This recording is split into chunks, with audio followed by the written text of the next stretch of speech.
Hi, welcome back to Prepping in Progress. I'm Steve. Hi, Kim. And this is Roxanne. Hi. See? She Thank says you. hi. So last week we took a look at normal medical supplies that the everyday prepper and beginning prepper should have. Basic. Yeah, in their stocks, stores. This week we're going to talk about some uncommon, slightly odd things that you should probably consider having. Not a corgi, though. Message me at preppinginprogress No, you at don't. gmail.com No. and we'll discuss the price. We're really going into, I guess you'd call them uncommon or things you may not think about when gathering your medical supplies. So nothing to really break the bank, but something to think about to add to your medical supplies. Absolutely. So stay with us.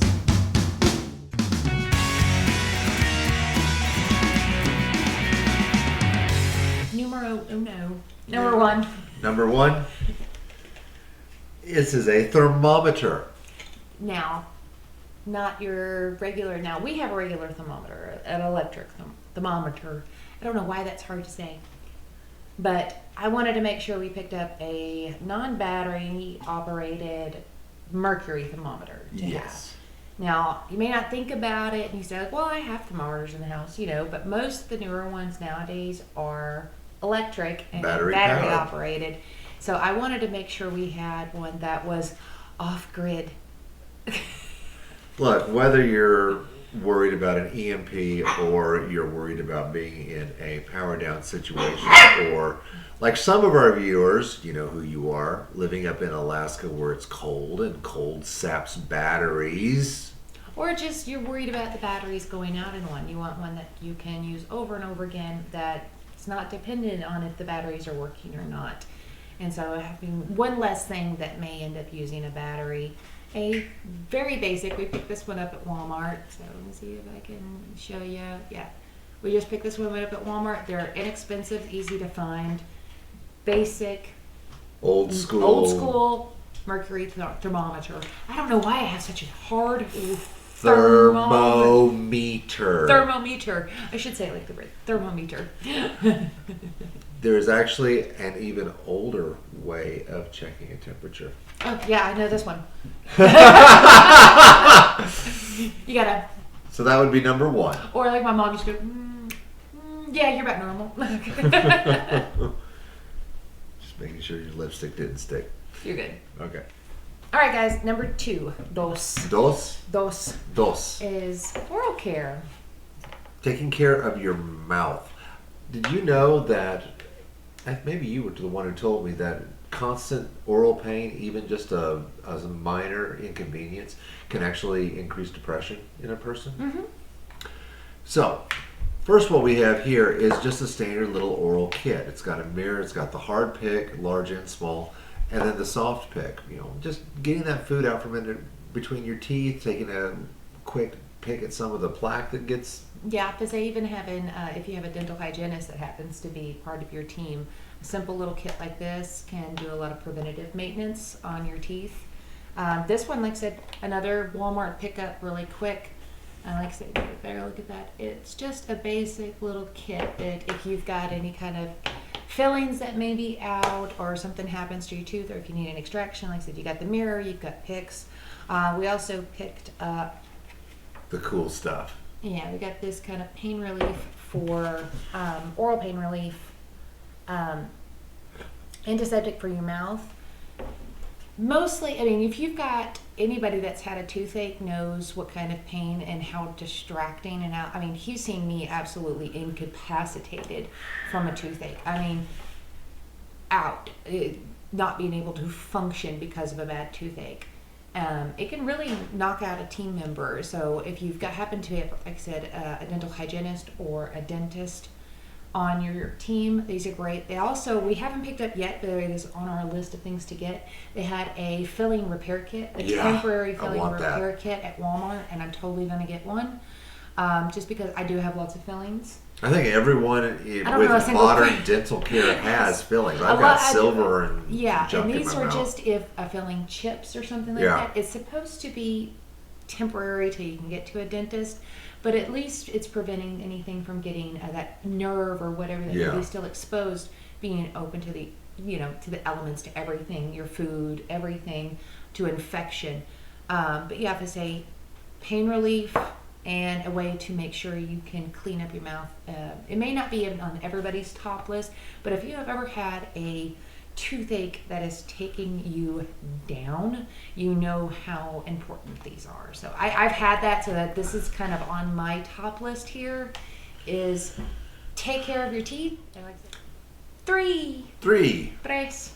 A infant nasal aspirator, also known as a snot sucker is what we've always called them. I know, it's so, anybody's had babies has had one of these. Oh good, I hate our light. Has one of these guys, the little bulbs.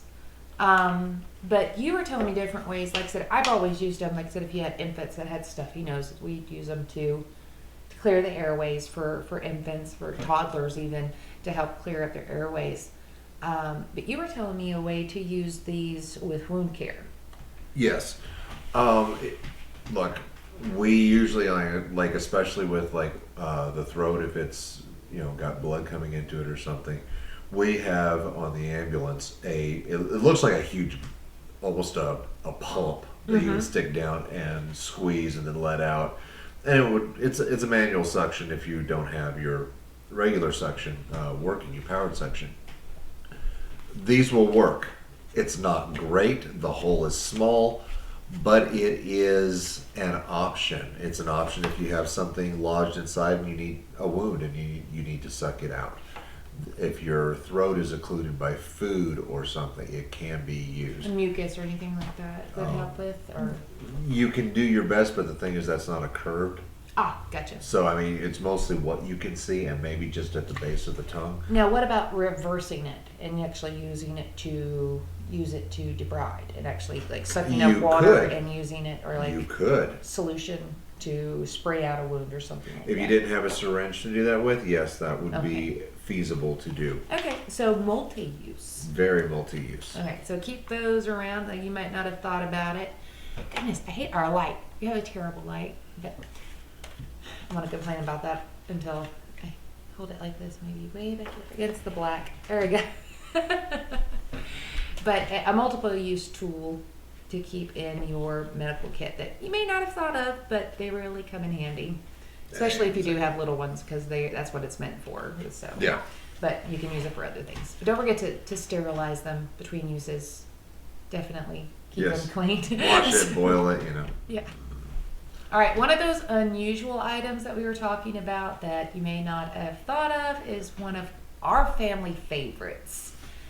We use this stuff all the time. And like I said, this one you can get at a pet store. This we got at a pet store. It's activated charcoal.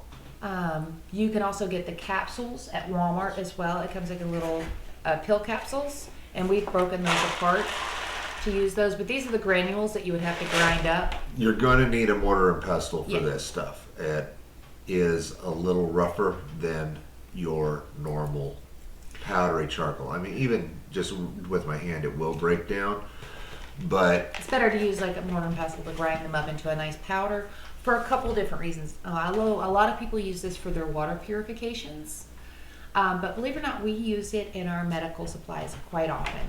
If anybody has ever had an episode of overdosing or ingesting something that is not good for them, if you have maybe a child that is you believe has ingested something, we had, when my son was little, he got into a whole bottle of Tylenol. Yeah. It wasn't anything like dangerous, but we didn't know how many he had taken because he was just sitting there, look, mommy, candy. And so we had to take him to the doctor because we thought he may have overdosed on them being very young. He was only like 3 at the time.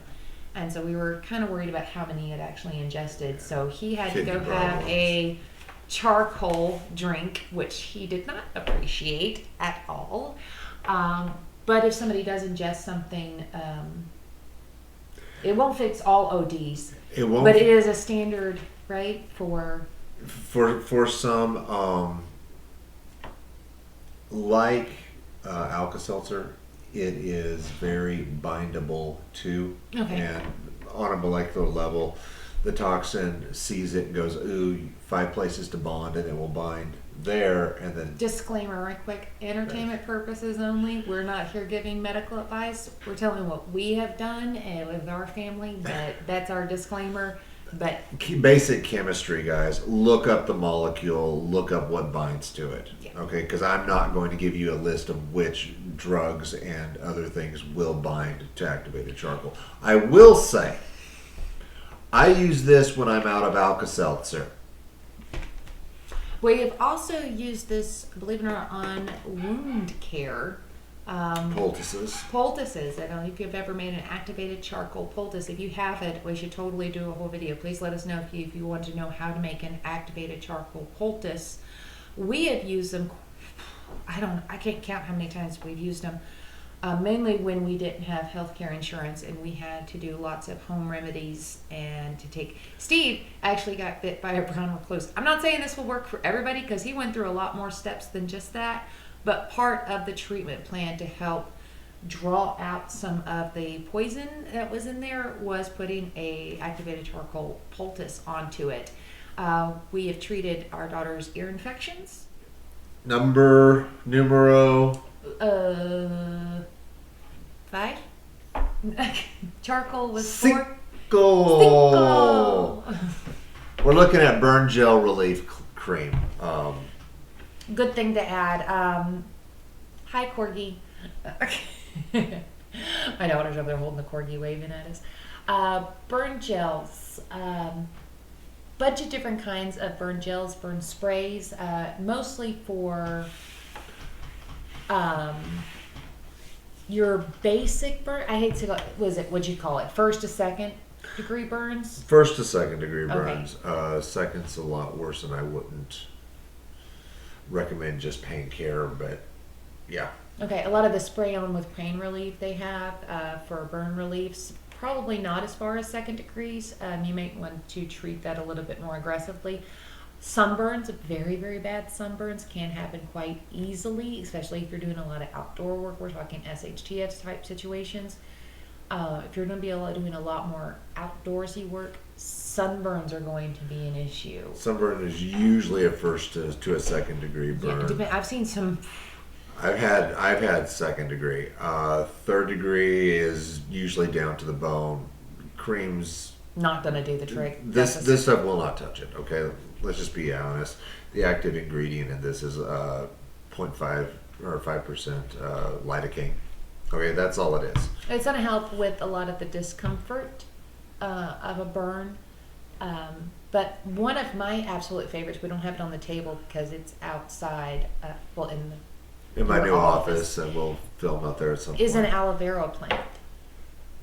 I have used it. My mom's used it. He's used it. Not that particular one, but aloe vera in general is one of the best plants out there. Anecdotal again, and for entertainment purposes only, aloe vera actually helps rehydrate the dried out skin. Yeah, and so for a simple burn, I had to call it simple because I've been burned simply, and it still hurts like crazy. And so having burn cream, aloe vera plant, the aloe vera plant's great for the burn itself, but having something with lidocaine and some kind of painkiller may be a better option as well. To me, mix them both, because to me the aloe works better for the healing process, but you need something that has a pain relieving aspect. If you're a wimp, get a pain reliever. Yeah, I'm a wimp. I'm a total wimp when it comes to burns. I've burned myself. Welding, I've burned myself a number of times, and aloe is probably the go-to, but I need something with a painkiller as well. But that one was number 5. On the next. Number 6. Mead. Sace. No, you don't get to drink it. This isn't mead? No, it's honey. Well, mead is Number honey. 6 is honey. And you may not think about it as a medical thing, but that's the reason why this is an uncommon list. Honey is a great antibiotic, and another one that's great for burns. Yes. But about any kind of wound care, my son had really bad road rash, and we found these awesome, which CVS sells them. You're gonna love this, young guys. Honey adhesive pads. These were great. Like I said, he had gotten thrown from his bike. A lady tried to run him over, but he had road rash down his leg and was in a lot of pain and very uncomfortable. And so we applied the honey bandages, but you can make your own. Like I said, you can just have honey. But we went out and bought these specifically for wound care. And so when he came home with a really bad road rash, Steve just strapped these onto his leg. And believe it or not, I couldn't believe how fast it healed. Yeah. It was really amazing how fast it healed up. And road rash usually takes quite a long time to heal up. But the honey, with having antibacterial qualities, I think it's got a lot of healing qualities as well. But I can't have any proof for that, which I don't have any proof for any of this stuff. But And I'm yet, just going to if say CVS sells an actual medical pad with it, there must be something to there's it. something to it. And so we'd also stockpiled honey just because these last a nice long time. It's great for other purposes as well as consuming them. But we did, like I said, if y'all could track down the honey gauze pads, these were amazing, and they really do help with burns and road rash and wounds and things like that. So they're kind of off the wall, I know that, but if you can track some down, they are really great. I'm going to give you another close-up of the names of those so you can see. And I found they worked wonders on my son. So that's another off-the-wall thing. Stock up on your honey for your medical. There you go.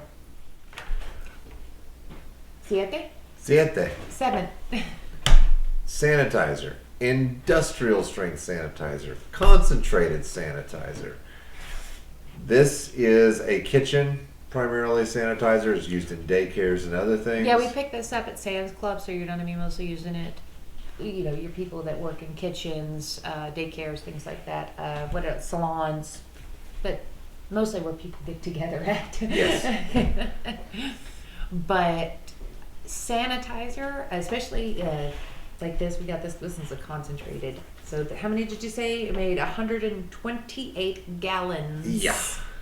With this thing here. So we're going to use this if we have to clean up an area, to say if you have any fluids. And you don't have enough bleach. Yeah. Well, to me, it's even the bleach kind of degrades after a while, so I was hoping this might last a little bit longer. So it's maybe a little bit more shelf life. I'd like to see it out and test it out. Need some petri dishes and a microscope, but to see which one lasts a little bit longer. But we got this. It didn't take up nearly the space as a gallon of bleach would. Yeah. Because like I said, this makes 128 gallons with just this. And so to me, it's a little bit more cost effective and space saving as well. But yeah, to say, you want to tell them to say, it may be off the wall, but that's the whole point of this, is to talk about things that you may not have thought of. But if you're going to have an area where, I guess you'd call it like a sick bay, right? Yeah. And you'd be wanting to keep it clean. Well, we've been thinking about, the possibility of some form of pandemic, not just EMP and whatnot. And you might have to make a clean room for a certain patient. Shoot, even a burn patient, if it was a severe enough, you would need a clean environment where Definitely. you would have to be sterilized before going in. Or somebody with a compromised immune system or something. There you go. Yeah. And this can be used to help sterilize the environment. We're going to get into some other things on the next one. Let's see what's next. Ocho. Welcome to the Ocho movie reference. Here we have some painter's drop cloths. Painter's drop cloths for medical supplies? Yes. Stephen, tell me more. Well, you see, it's plastic. Mm-hmm. And it can be used with duct tape to make walls. Walls for what?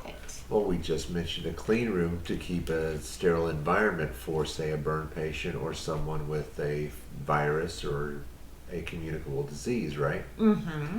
We're trying to get that person well, keep them sterile and in a clean environment. We're trying to keep us from being infected, vice versa, right? Okay, so you're pretty much making your own sick bay by using stuff like that to hang over, to create a walled off area. I'm creating not just a sick bay, but an isolation bay. Okay, so an isolation bay to keep, say, and you said a clean room. A clean room is set up, if I'm remembering my movie references right. So you've got the outside area, and then you have the clean room, say, that you go put on your scrubs and things like that, your temporary clothing, Yeah. and then you go into the patient's room? No. No, okay. Okay, you're going to have basically a decontamination area outside where you're going to maybe be sprayed down, and then you Okay. get out of your gear.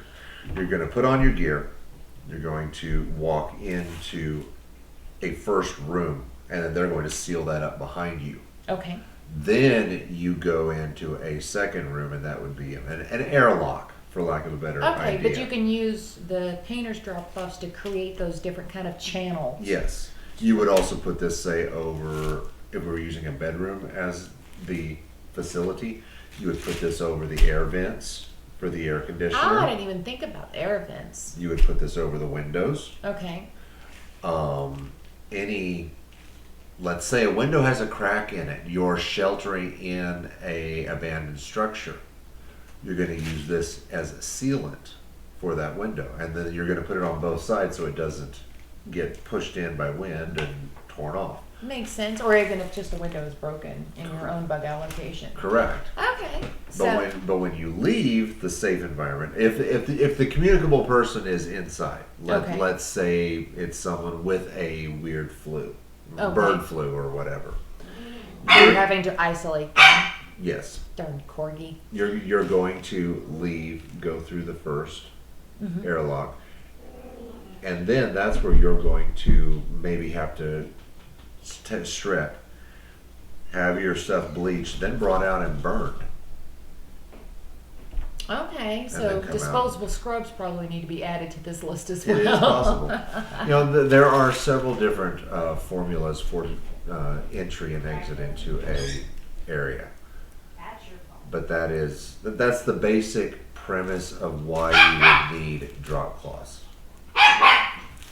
Sorry, we got a cat and a corgi fight. And the cat's winning. All right, so next. clean rooms Clean using room. so creating walls and creating clean rooms with drop cloths. Drop cloths and duct tape. Awesome. No way, they. No, wait a minute. I have a gift for you. A GIF or a GIF? Well, a gift. You see, recently we celebrated your birthday. You did have to mention that, didn't you? Yes. Yes, my birthday was just on Monday, so.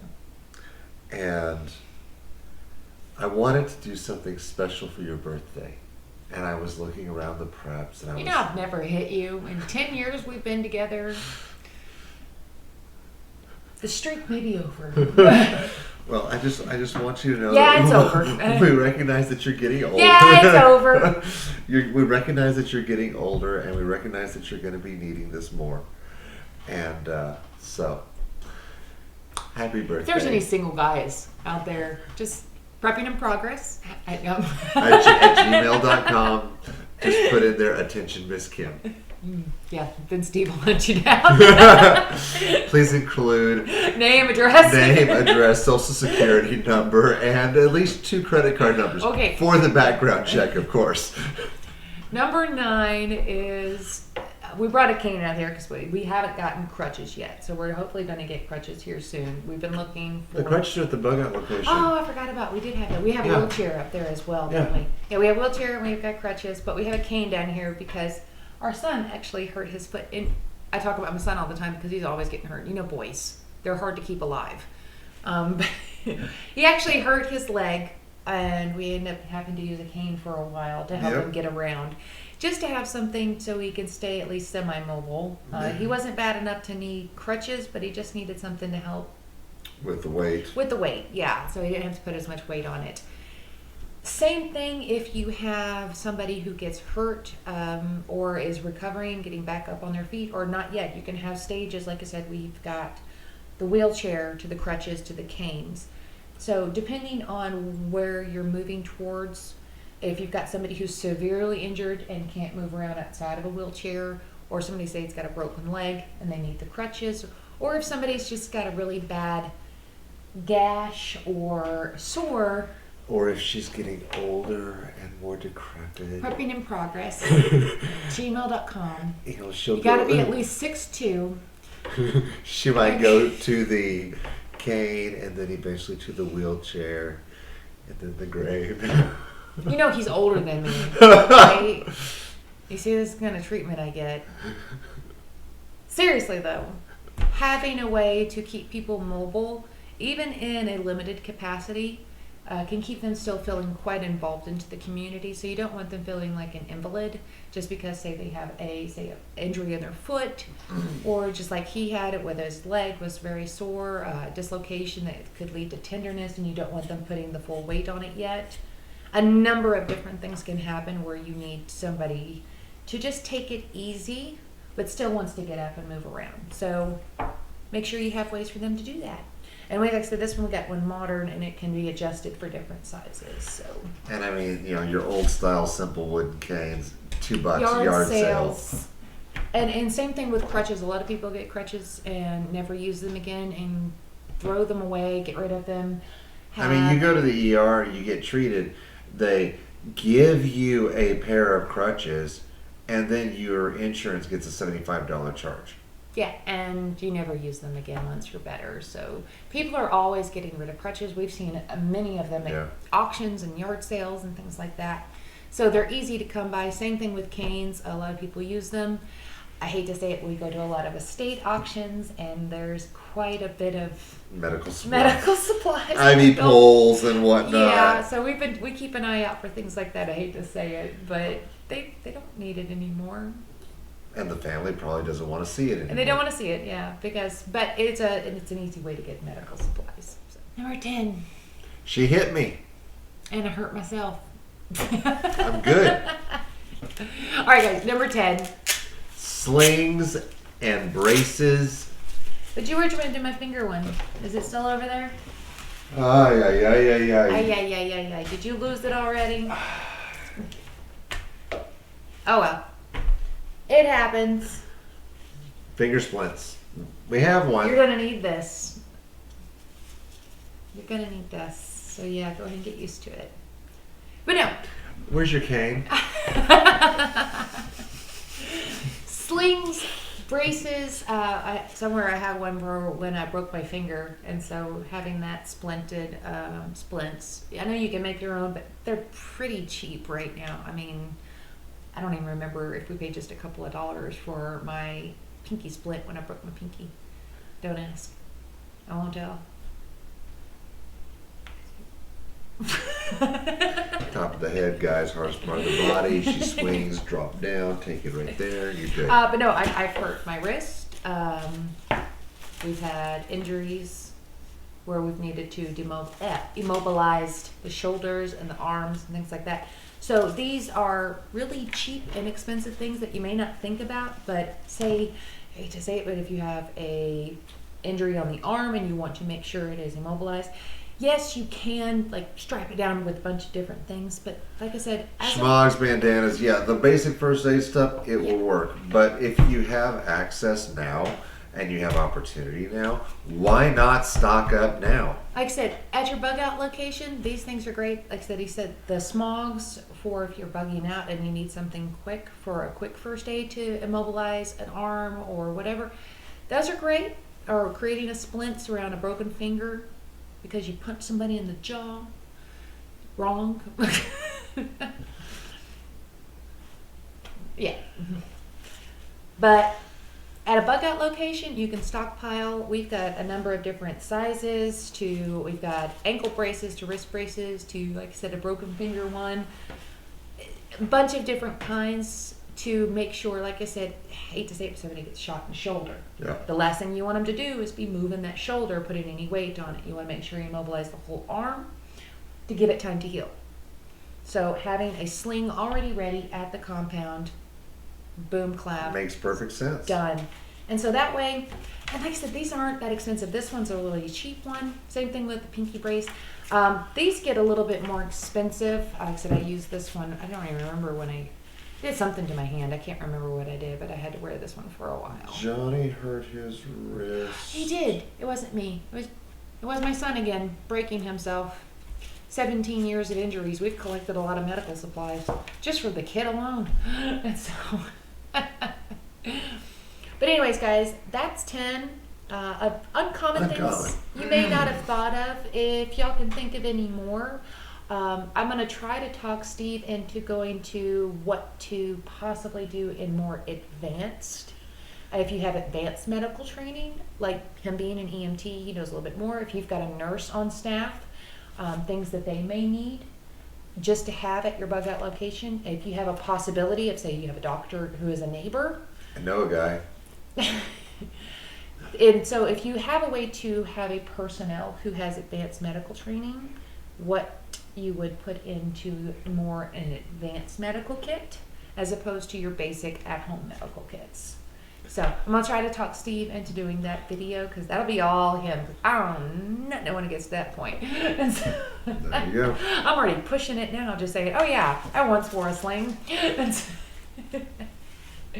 but if y'all can think of any kind of other uncommon ones that we ourselves haven't talked about, but you think we may add to our own supplies, let us know down in the comments below what you may think, and we'll probably go over and add it to our own supplies or give somebody else ideas. Don't just give the item, but maybe some ideas of what to use them for. So you don't just put in some random stuff and you're like, Always okay. train with your gear. Yes. Know your gear. Read about your gear. Be prepared. It does not just mean have the gear. It means have the knowledge, the skill, and the wisdom on when to use your gear. And that's why I have him. You're my walking, talking knowledge.